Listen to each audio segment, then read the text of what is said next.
you want me to do this with you? Or do the shooting? Have you any idea what's gonna happen now? Why are you so weak? If it's us against Eamon, there's only gonna be one outcome. Then we have to be smarter than him. Super big fan of a lot of your work, including Kids. So yeah, super excited to chat with you. Thank you so much. I appreciate you. Oh, you're very welcome.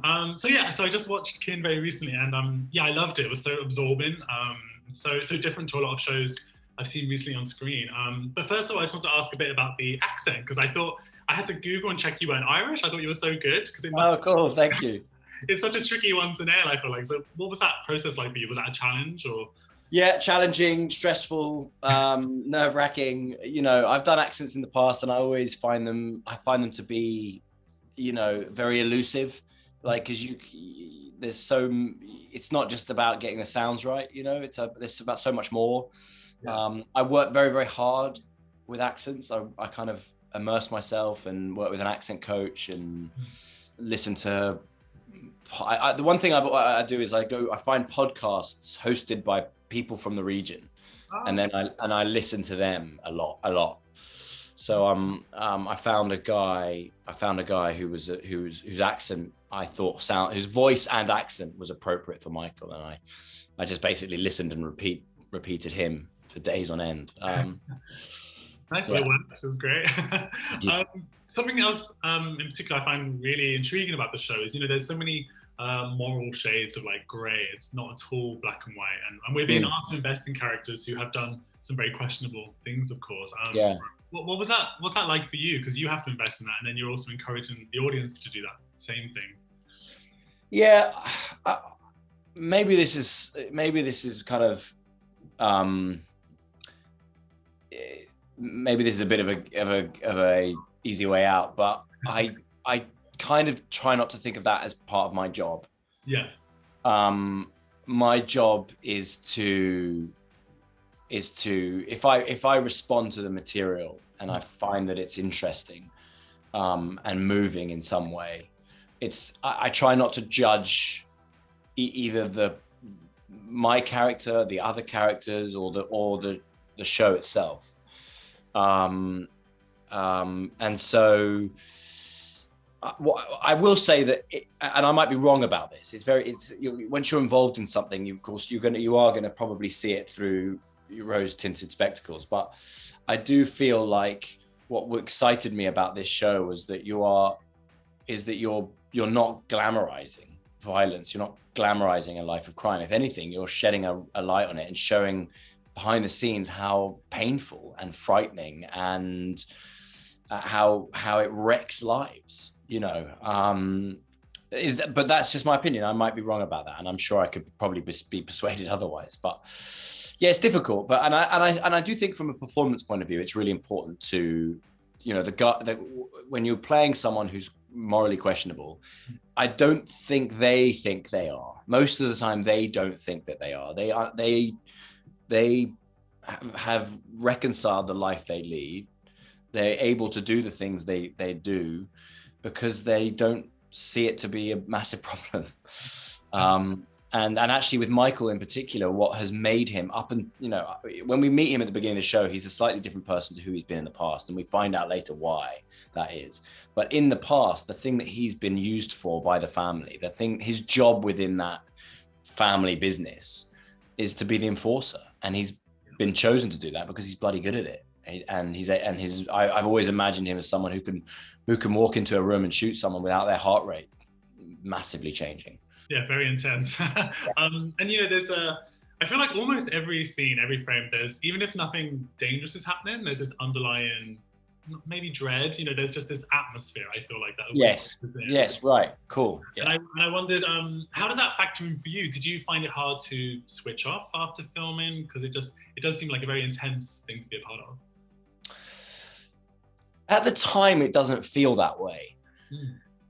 At the time, it doesn't feel that way. It feels like I feel like I go home and I go home and I be me. Yeah. But my wife tells me sometimes that it's not quite as simple as that. I have young kids, and I find it, and it's really important to me that I'm there with them and present with them and able to be with them and stuff. But I do think the tone of a world that you're living in, seeps through into your life a little bit. It's hard, it would be hard not to. The kind of just the reading you're doing and the things you're saying and the kind of conversations you're having on screen are, they can affect mood, and I don't know, you do your best to compartmentalize as much as possible, really, in the same way that the characters do when it comes to kind of being with their family and then going out and, it's kind of an interesting question, because these people presumably can go and do something that we would deem monstrous, and then go home and have a party and laugh and joke and drink beer and have a good time, Yeah, there's definitely that parallel. Yeah, you're right, actually. I hadn't thought of that. Yeah. There's a lot of quite a few like shocking moments or surprising things that happen throughout to keep us on our toes. I wondered, was there anything in particular that took you by surprise, whether it was something in the script or maybe something more general about kind of the process and the show itself? Well, there's a story point which I don't think I'm supposed to talk about because it's a spoiler, which when I read, I literally gasped. I was like, oh wow. Was it in the first episode at the end? No, it's not in the first. It might be later. Okay, yeah, I know the one you mean. Later on, and that was, that's a good sign when you're reading something and like, what? I did not see that coming. Yeah. And then I'm trying to think. The only other thing is, I was really I was so impressed with all the other actors and the cast and the family dynamic that we were able to create. I got on set and I was really like, I remember getting on set with everyone and being like, oh yeah, I believe us as a family. I see it. I see the dynamics. I recognize the people from my own family. I see how they've become like that, and I thought the casting was tremendous on it. Yeah, it's such a stellar cast. Like everyone is phenomenal. I wondered, because obviously you have a lot of scenes with Emmett in particular, who plays your brother Jimmy. And so what was it like working with him on set? Because you had that kind of tight knit brotherly connection as a character. Yeah, he was great. I'm laughing because we were very funny. We were like brothers basically. Constantly arguing about stuff and playing. We had. But in a fun way, not in a serious way. We had in the basement of the house that we shot in. There's a games room that we used it's in the movie, it's in the TV show. But when it wasn't being filmed, that's where we would hang out there and play pool and all sorts of games down there, and just constantly be arguing about who was winning and all this kind of stuff. And that was good. It was fun, and I think that then translates on screen. You get to see that relationship on the screen a little bit. Yeah, 100%. And I feel like it tells a complete story, but there's still potential for so much more too. And I wondered, I know the show came out a little while ago in America and stuff. Has there been talks for you for season 2 since, or is that still? Yeah. I mean, I think they're really trying to make that happen. I kind of stay out of it because I don't want to get my hopes up. Yeah. I know from texting with my castmates that we're all really eager to do it again, and we hope we get to do it again. I think we probably will. I don't know that it's finalized yet. Yeah. And I'm not sure what those decisions are that need to be made, but I'm hoping that this year that we will get to do a second season. Nice. I read an interview somewhere. Peter McKenna was talking about how season 2 could explore historical trauma. That was something he was interested in beyond the family trauma. And I wondered, obviously, I know you're not directly involved in the writing, but what would you like to see if season 2 is greenlit and does happen? Oh wow, God, I genuinely haven't thought about it.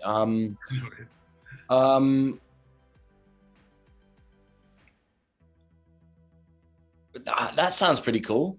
I mean, it sounds cool. It sounds quite heavy. What Peter said, but it sounds pretty cool. It's when you play a character on television and you're going in multiple seasons. It's kind of tricky because you want it to be different, so you're not doing the same thing over and over again from your character's point of view.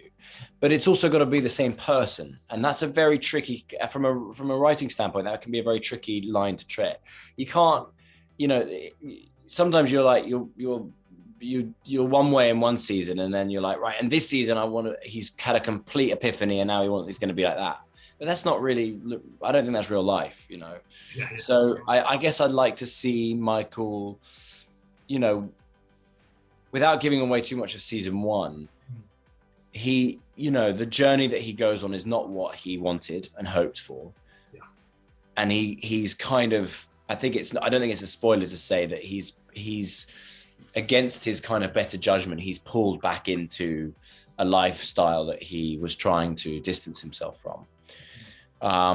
So I don't know, I'd like maybe in season 2, I'd like to see him kind of make a decision to grab it by the horns, as it were, and say, right, I'm in this, I'm going to do it.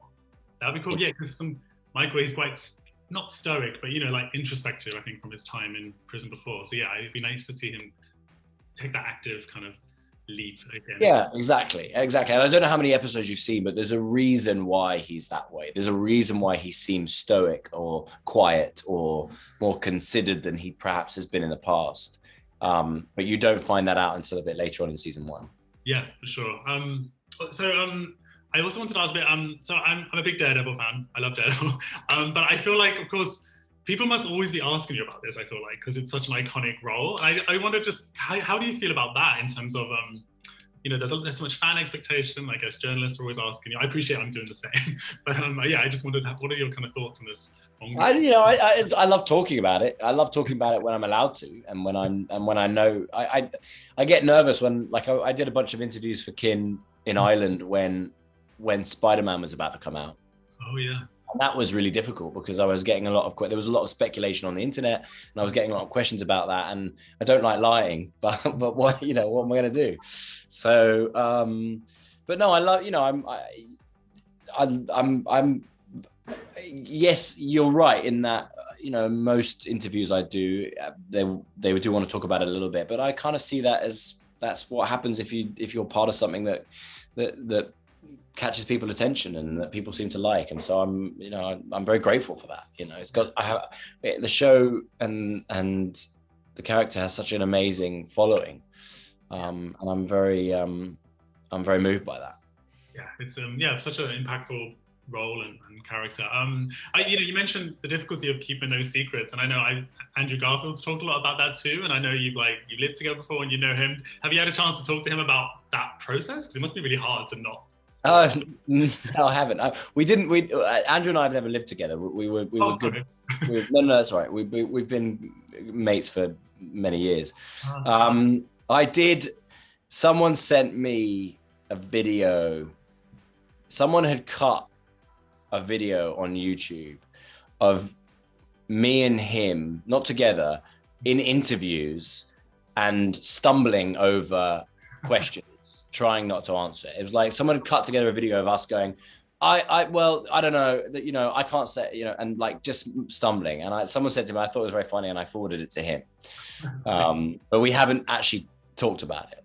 Oh, I love that. And so, just one more thing on that very quickly. I just want to ask. Yeah, tell me. How would you potentially like to return? Because obviously, you know, in the Marvel universe, because obviously you just had the Spider-Man cameo. Would you just want to do maybe another cameo at some point and keep up the different shows like Treason and Kin, or would you love to dive very much fall back in a different way? Yeah, I'd like to dive back in, you know, but it's not up to me. So, you know, I trust, you know, my experience with Marvel, full stop, has been a really an amazing experience. And I've been incredibly blessed to play this character and to be involved in any way. Obviously, I'm excited about the future. I don't know much, and what I do know, I'm obviously not going to spoil. But my excitement is really now the chance that Daredevil now has to cross over with other characters that he couldn't do in the past. So I don't know what that means in terms of what projects or what storylines, and I kind of leave that to the folks at Marvel who do that job better than anyone else. But I'm just, you know, I'm like a bit like a kid at Christmas, you know. I'm, you know, wait for the phone call. Every now and again I get a phone call with some information, and it's like very exciting. Yeah, I bet. Oh, it's amazing. I love that. I just have time for, I think, one more question, if that's okay. Yeah. And it's kind of a much more broader one around your career. And I just wondered, what are you most proud of? Because you've done so many great roles in film and TV. Is there anything that stands out to you in particular that you look back on and think, whether it's Kin or Daredevil or something else entirely? I don't really know how to answer this question because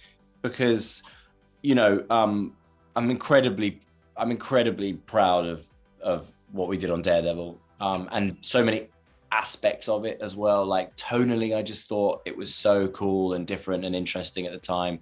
What we achieved with the stunts and the action sequences. All right, to this day, I don't know if people will ever really realize what the stunt team were able to achieve on that time frame and that budget. There's no CGI, you know what I mean? We're not, if things didn't work, it didn't work, and we had to cut around it, or we didn't really have time to reshoot stuff. So it's all practical, and when we couldn't, and we did these takes that were truly one take. And some of them, particularly there's one obviously in season 1 that in the second episode that people are very familiar with. The one that I think was technically even more challenging and impressive was in the prison scene, the prison fight in season 3. So Daredevils are going to be high on that list.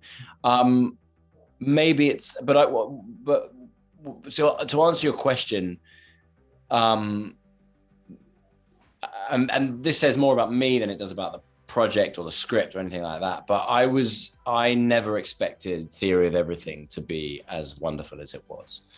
I read the script and I liked it, and I knew Eddie was doing it, and I was excited to work with him. He's as a friend. We worked together one time in the past, but I was excited to work with him again.